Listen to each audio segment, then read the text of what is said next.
Bertrand Russell, A Conquista da Felicidade, capítulo 8, Mania de Perseguição. Em suas modalidades mais graves, a mania de perseguição é uma forma reconhecida de loucura. Algumas pessoas imaginam que outras querem matá-las, mandá-las para trás das grades ou causar-lhes qualquer outro tipo de dano. Quase sempre o desejo de protegerem-se contra os perseguidores imaginários leva-as a atos de violência que geram a necessidade de restringir-lhes sua liberdade. Como muitas outras formas de loucura, esta não é mais que o paroxismo de uma tendência que não chega a ser infrequente em pessoas consideradas normais.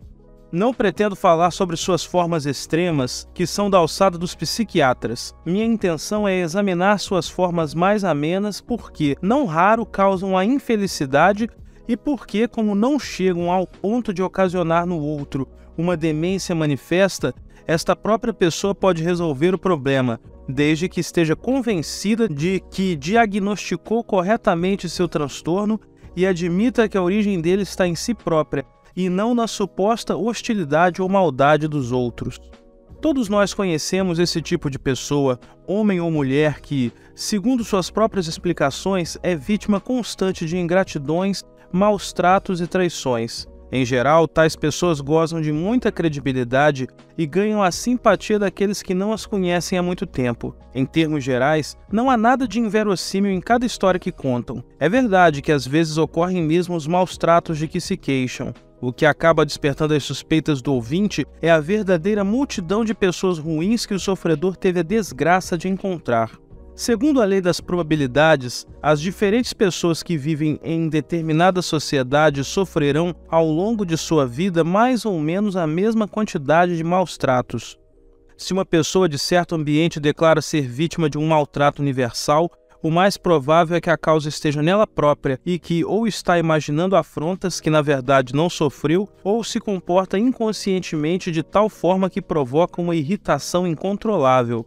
Por isso, as pessoas experientes não conseguem acreditar naquelas que se dizem invariavelmente maltratadas pelo mundo e, alegando a falta de solidariedade deste, tentam confirmar sua opinião de que todos estão contra elas. Na realidade, trata-se de um problema difícil, porque se torna mais forte tanto com a compreensão alheia quanto com a falta dela.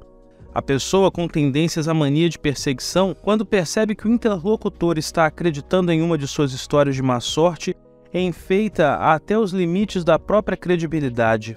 Em contrapartida, se pressente que não estão lhe dando crédito, já passa a considerar isso mais um exemplo da maldade da humanidade para com ela. Esta doença só pode ser curada com compreensão, e esta deve ser transmitida ao enfermo para que lhe sirva de remédio. Neste capítulo, proponho-me apenas sugerir algumas reflexões gerais que permitirão a cada indivíduo detectar em si os elementos da mania de perseguição, que em maior ou menor grau existe em quase todos nós, para que, uma vez detectados, possam ser eliminados. Isso é um fator importante para a conquista da felicidade, já que é inteiramente impossível estarmos felizes se acharmos que todo mundo nos trata mal.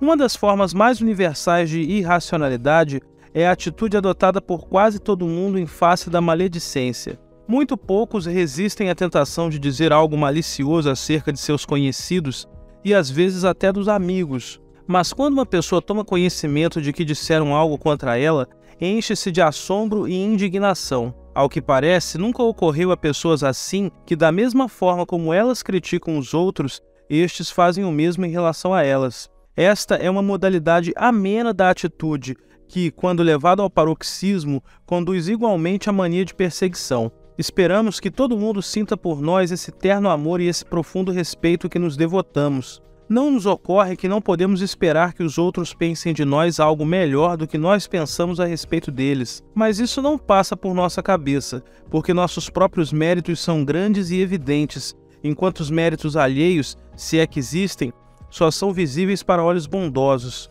Quando nos inteiramos de que determinada pessoa disse algo horrível a nosso respeito, lembramos-nos das 99 vezes em que nos abstivemos de expressar justas e merecidas críticas a seu respeito e nos esquecemos da 100ª vez, quando, em um momento de fraqueza, declaramos o que considerávamos ser verdade sobre ela. Então, é assim que ela me paga? Pensamos. Do ponto de vista da pessoa em questão, nossa conduta parece exatamente igual à dela. Ela não leva em conta as vezes em que nos calamos, apenas a centésima vez quando efetivamente dissemos algo. Se tivéssemos todo o poder mágico de ler os pensamentos alheios, suponho que a primeira consequência seria o rompimento de quase todas as amizades. O segundo efeito seria excelente, porque um mundo sem amigos seria insuportável e teríamos a necessidade de apreciar os outros sem termos que ocultar atrás de um véu de ilusão que ninguém considera ninguém absolutamente perfeito. Sabemos que nossos amigos têm seus defeitos, mas que em geral são boas pessoas que gostam de nós. Não obstante, achamos intolerável que eles pensem o mesmo a nosso respeito. Queremos que pensem que nós, diferentemente do resto da humanidade, não temos defeitos. Quando nos vemos obrigados a admitir que os temos, levamos demasiadamente a sério um fato tão evidente. Ninguém deveria acreditar que é perfeito nem se preocupar demais com o fato de não ser. A mania de perseguição lança sempre suas raízes em uma concepção exagerada de nossos próprios méritos. Suponhamos que sou um autor teatral. Para toda pessoa imparcial é preciso ficar evidente que sou o dramaturgo mais brilhante de nossa época.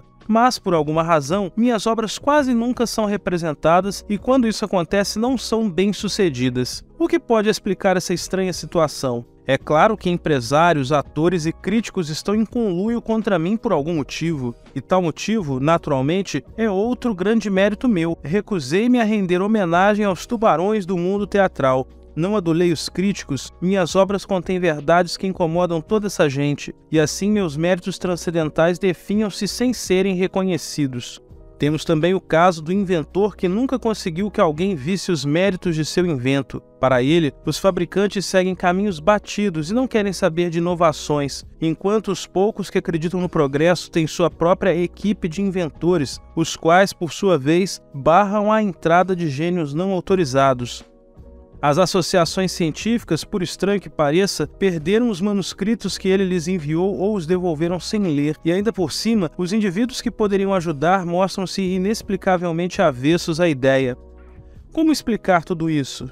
Evidentemente, existe uma panelinha muito fechada que quer dividir entre si todos os benefícios que possa auferir com os inventos. Quem não pertencer a essa panelinha não tem condições de êxito.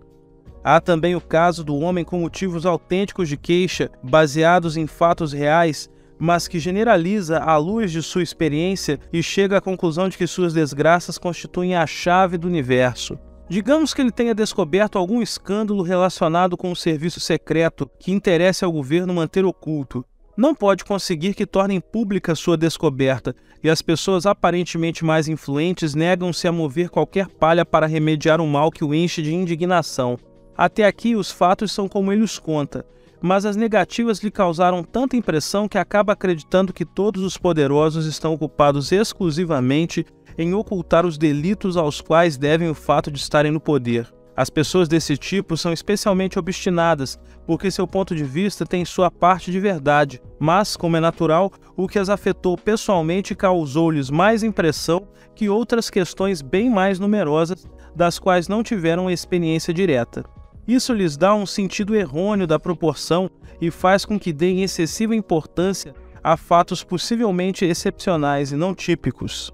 Outra vítima frequente da mania de perseguição é um certo tipo de filantropo que está sempre fazendo bem às pessoas, contra a vontade delas, e que fica horrorizado quando estas não lhes mostram gratidão. Nossos motivos para fazer o bem raras vezes são tão puros quanto imaginamos. A ânsia pelo poder é insidiosa, possui muitos disfarces e, em geral, é esta a fonte do prazer que obtemos ao fazer aquilo que julgamos ser o bem para os outros. Mas há um outro elemento relativamente comum. Em geral, fazer o bem às pessoas consiste em privá-las de algum prazer. A bebida, o jogo, a ociosidade ou qualquer outra coisa do gênero. Neste caso, há um elemento que é típico de grande parte da moral social, a inveja que sentimos daqueles que se acham em condições de cometer pecados, que evitamos apenas para conservar o respeito de nossos amigos. Aqueles que votam, por exemplo, a favor da proibição de fumar, leis como essas existem ou existiram em vários estados dos Estados Unidos, são evidentemente não fumantes para os quais o prazer que outros obtêm do tabaco é uma fonte de dor. Se esperam que os fumantes inveterados formem uma comissão para agradecer-lhes por emancipá-los de tão odioso vício, é possível que fiquem decepcionados, e então começam a pensar que dedicaram sua vida ao bem comum e que aqueles que mais motivos teriam para lhe ser gratos por suas atividades benéficas parecem não ter a menor ideia disso. Antes, esse mesmo tipo de atitude podia ser observado no tratamento das senhoras para com suas criadas, cuja moralidade procuravam proteger. Mas hoje, o problema do serviço doméstico se acentuou de tal forma que essa benevolência para com as criadas se tornou menos comum. Nos altos escalões da política acontece algo muito parecido. O estadista que foi pouco a pouco concentrando todo o poder em sua pessoa para ter condições de realizar os nobres e elevados propósitos que o fizeram renunciar ao conforto e entrar na arena da vida pública, fica assombrado com a ingratidão das pessoas quando estas se voltam contra ele. Nunca lhe ocorre pensar que seu esforço pode ter algum outro motivo fora do interesse público ou que o prazer de tudo controlar inspira em alguma medida as suas atividades. Pouco a pouco, parece-lhe que as frases habituais dos discursos ou da imprensa do partido expressam verdades e ele confunde retórica partidária com uma autêntica análise dos motivos. Desgostoso e desiludido, retira-se do mundo depois que o próprio mundo o abandonou e lamenta haver tentado uma tarefa tão ingrata como a busca do bem-estar público. Tais exemplos me sugerem 4 máximas gerais que poderão servir de poderoso preventivo contra a mania de perseguição, desde que admitamos sua veracidade. Primeira, lembre que seus motivos não são sempre tão altruístas quanto lhe parecem. Segundo, não superestime seus próprios méritos. Terceira, não espere que os outros se interessem por você tanto quanto você se interessa por si mesmo. Quarta, não creia que as pessoas pensem tanto em você a ponto de terem um interesse especial em persegui-lo. Tenho algumas palavras para cada uma dessas máximas. Estas pessoas têm uma visão de como deveria ser o mundo ou uma parte do mundo e sentem, ora com razão, ora sem ela, que, ao tornar realidade sua visão, estão beneficiando a humanidade, ou ao menos uma parte dela. Não percebem que cada um dos indivíduos afetados por suas atividades tem tanto direito quanto eles a ter sua própria opinião sobre o tipo de mundo que deseja. Os executivos estão completamente seguros de que sua visão é acertada e de que toda opinião contrária é errônea. Mas sua certeza subjetiva não traz nenhuma prova de veracidade objetiva. Na verdade, a convicção deles é quase sempre uma mera camuflagem para o prazer que sentem ao contemplar as mudanças que promoveram. E, além da ânsia pelo poder, existe outro motivo, a vaidade, que nesses casos atua com muita força. O altamente generoso idealista que se apresenta ao parlamento, e nisto falo por experiência própria, fica assombrado com o cinismo do eleitorado quando este supõe que o candidato deseja apenas ter a honra de escrever membro do parlamento sob seu nome. Terminada a campanha, com mais tempo para pensar, ocorre-lhe que, no fim das contas, esses eleitores cínicos podiam estar certos. O idealismo assume estranhos disfarces por motivos muito simples, e por isso não chega a cair mal em nossos homens públicos uma certa dose de cinismo realista. A moral convencional impinge um grau de altruísmo que não está ao alcance da condição humana, e aqueles que se acham orgulhosos da própria virtude, não raro imaginam que alcançaram esse ideal inatingível. A grande maioria das ações humanas, incluindo as ações das pessoas mais nobres, ocorre por motivos egoístas. E isso não devemos lamentar, pois, se assim não fosse, a espécie humana teria perecido. Um homem que dedicasse todo o seu tempo procurando fazer com que os outros se alimentassem, esquecendo-se ele próprio de comer, morreria. Claro que poderia comer só o suficiente para recobrar as forças necessárias para lançar-se de novo ao combate contra o mal, mas é duvidoso que o alimento consumido dessa forma fosse adequadamente digerido, já que não estimularia de forma desejável o fluxo da saliva. Portanto, é preferível que o homem coma porque desfruta da comida a se dispor a dedicar algum tempo a comer, inspirado exclusivamente por seu interesse pelo bem comum. O que estou dizendo sobre a comida pode ser dito a respeito de tudo mais. Aquilo que precisamos fazer só poderá ser realizado corretamente com a ajuda de certo entusiasmo, e é difícil haver entusiasmo sem algum motivo pessoal. Desse ponto de vista, teríamos que incluir entre os motivos pessoais os que dizem respeito às pessoas biologicamente aparentadas, como um impulso de defender a mulher e os filhos contra os inimigos.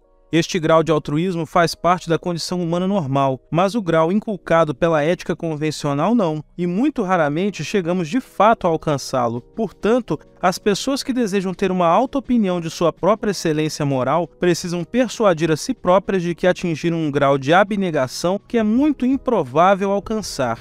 É precisamente aqui que o esforço por ascender à santidade relaciona-se com o auto-engano, um tipo de erro que facilmente conduz à mania de perseguição. A segunda de nossas 4 máximas, a que diz que não devemos superestimar nossos próprios méritos, já foi aqui comentada anteriormente no tocante às questões morais. Mas tampouco devemos superestimar outros méritos que não são do tipo moral. O dramaturgo, cujas obras nunca obtêm êxito, deveria examinar com calma a hipótese de suas obras serem ruins. Não deveria rejeitar essa hipótese de antemão como algo evidentemente insustentável. Se descobre que ela se acha de acordo com os fatos, deveria aceitá-los como o fazem os filósofos indutivos. É verdade que a história tem muitos exemplos de mérito não reconhecido, mas de qualquer forma são muito menos numerosos que os casos de mediocridade reconhecida. Se determinado homem é um gênio que sua época não parece disposta a reconhecer, fará bem se persistir em seu caminho a despeito disso. Mas se é uma pessoa sem talento, inchada de vaidade, fará bem se não persistir. Não há como saber a qual dessas duas categorias pertence a alguém quando lhe domina o impulso de criar obras-primas desconhecidas. Se o leitor pertence à primeira categoria, sua persistência é heróica. Se pertence à segunda, ridícula. Só depois de 100 anos de morto será possível sabermos a que categoria pertencia. Enquanto isso, se você suspeita de que é um gênio contra a opinião de seus próprios amigos, existe uma prova que talvez não seja infalível e que consiste no seguinte: você produz porque sente a necessidade urgente de expressar certas ideias ou sentimentos ou faz motivado pelo desejo de aplauso? No artista autêntico, o desejo de aplauso, embora costume existir e seja muito forte, é, no entanto, secundário, no sentido de que o artista deseja criar certo tipo de obra e tem a esperança de que ela seja aplaudida, mas não mudará seu estilo, ainda que não obtenha nenhum aplauso. Em troca, o homem cujo motivo primário é o desejo de aplauso carece de uma força interior que o leve a um modo particular de expressão, e até poderia fazer um tipo de trabalho inteiramente diferente. Este tipo de homem, se não consegue que prestem homenagem à sua arte, faria melhor se renunciasse a ela. E, falando em termos gerais, qualquer que seja a sua atividade na vida, se você descobrir que os outros não valorizam suas qualidades da mesma forma como você o faz, não fique tão seguro de que eles é que estão enganados. Se você pensa assim, pode acabar acreditando que existe uma conspiração para impedir o reconhecimento de seus méritos. E alimentar pensamentos dessa natureza só lhe trará infortúnio. Reconhecer que nossos méritos não são tão grandes quanto o julgávamos pode ser doloroso no primeiro momento, mas é uma dor que passa e depois voltarmos a ser felizes é perfeitamente possível. Nossa terceira máxima dizia que não devemos esperar muito dos outros. Nos velhos tempos, as senhoras inválidas achavam que ao menos uma de suas filhas se sacrificaria totalmente para assumir as tarefas como sua enfermeira, chegando inclusive a renunciar ao casamento. Isso é esperar do outro um grau de altruísmo contrário à razão, já que o altruísta perde mais do que ganha o egoísta. Em nossos relacionamentos com outras pessoas, e em especial com as mais próximas e queridas, é importante, embora às vezes difícil, recordar que elas veem a vida a partir de seu próprio ponto de vista e segundo as impressões de seu próprio ego. Não devemos esperar que nenhuma pessoa altere o curso principal de sua vida em benefício de outra. Em algumas ocasiões, pode existir um amor tão forte que até os maiores sacrifícios se mostrem naturais. Mas, caso não sejam, ninguém é obrigado a fazê-los e ninguém deveria ser condenado por isso. Não raro, a conduta alheia que nos incomoda não é mais que uma saudável reação do egoísmo natural contra a voraz astúcia de uma pessoa cujo ego se lança para além dos limites corretos.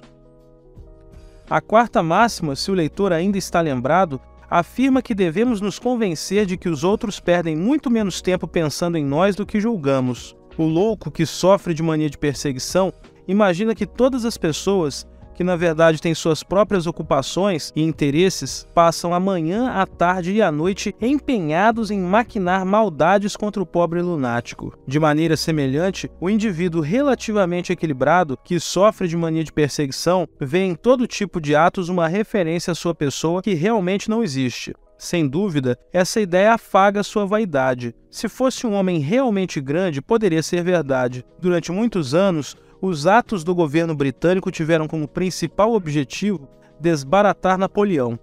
Mas, quando uma pessoa sem qualquer importância especial imagina que os outros não passam um minuto sem pensar nelas, isso significa que já entrou no caminho da loucura. Digamos que o leitor pronuncia um discurso num banquete público. Nos jornais do dia seguinte, aparecem fotos de outros oradores, mas nenhuma sua. Como se explica isso? Evidentemente, não é porque os outros oradores sejam considerados mais importantes. O motivo só pode residir no fato de que os donos dos jornais deram ordens para que você não aparecesse. E por que teriam ordenado isso? Evidentemente porque o temem por causa de sua grande importância. Assim, a omissão de sua fotografia deixa de ser algo negativo para transformar-se num sutil elogio. Todavia, esse tipo de auto-engano não pode dar origem a uma felicidade sólida. No fundo de sua mente, você sempre saberá que os fatos ocorreram de outra forma e, para manter esse conhecimento mais oculto possível, terá que inventar hipóteses cada vez mais fantásticas. Chegará um momento em que o esforço para acreditar nelas será grande demais. E como, além disso, trazem implícita a convicção de que você é vítima da hostilidade geral, a única maneira de proteger sua autoestima será produzindo a dolorosa sensação de que você está brigado com o mundo. As satisfações baseadas no auto-engano nunca são sólidas, e por mais desagradável que seja a verdade, é melhor enfrentá-la de uma vez por todas, acostumar-se com ela e dedicar-se a construir sua vida de acordo com ela. Então, esse foi o nosso vídeo de hoje. E aí, gostou do conteúdo? Eu espero que tenha sido proveitoso para você. E se te ajudou de alguma maneira ou você simplesmente achou interessante, por favor não deixe de dar o like no vídeo, se inscrever no canal e ativar o sino das notificações. Isso me ajuda muito a continuar trazendo material aqui para a plataforma. Na descrição desse vídeo tem também os contatos para você que quiser solicitar meus serviços ou fazer uma doação para ajudar a melhorar a estrutura do canal. E por fim, qualquer dúvida, sugestão ou comentário será muito bem-vindo. Grande abraço e nos vemos no próximo capítulo.